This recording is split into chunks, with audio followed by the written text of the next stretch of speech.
a list of skill builders. So over the last 20 years, I've been thinking about this and developing it. We created some skill builders. One is tools for school success.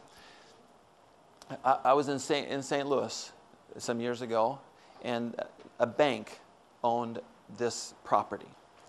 And the bank thought it'd be a great idea to buy this old parochial school, beautiful, gorgeous school in its day, but it's in inner city, St. Louis, really a dangerous place, fallen into disrepair.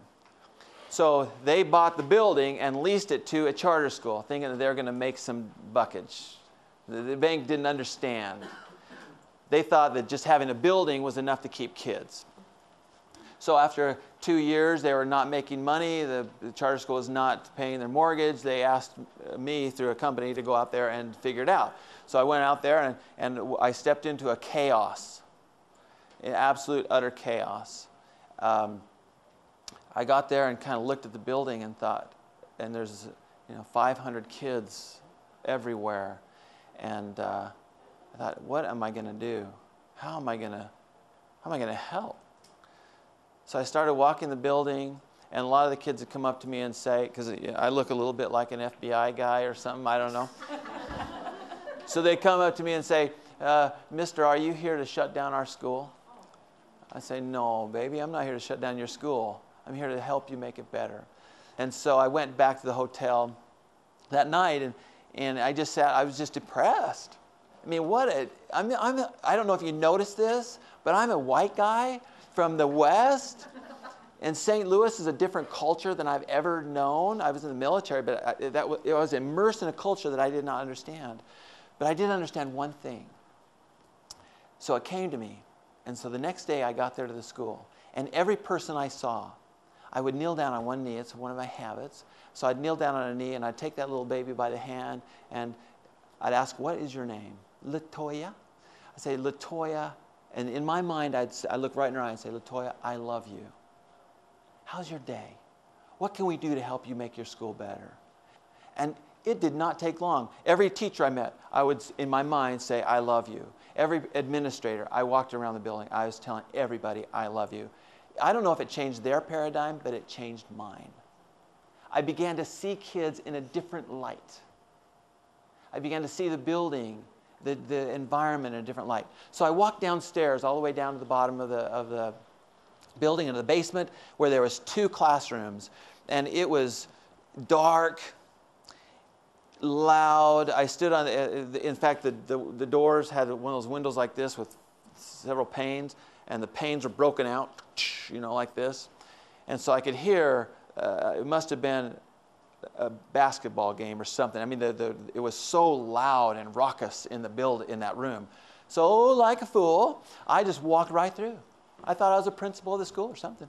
I just walked right on through. There was no teacher in this 5th grade classroom. 30 inner city, beautiful, wonderful kids doing what puppies do. Jumping on the desks, throwing paper, huddled up in the corner, doing whatever. I do not know what they were doing over in the corner. So I thought, I had enough wisdom not to try to intervene. But I kind of scanned around. They did not pay me not one bit of attention. I kind of looked around the room, and off in the corner I saw 2 boys sitting, and they had a book. I thought, well, that's where I'm going. So I walked over to these 2 boys, and I knelt down, and one of the boys said, are you here to close our school? I said, no, I'm not here. I'm here to help them make it better. What is your name? And I took him by the hand, and he says, my name is Trayvon. And I said, Trayvon, I love you. Trayvon, what can I do? What can I do? What do you want to make your school better? And Trayvon, what does Trayvon say? I want recess. I want to dance. We want basketball teams.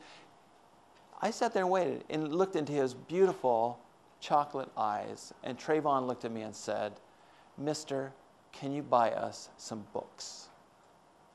And right then I said, in my heart, Dadgummit, I'm not leaving here till this school has books.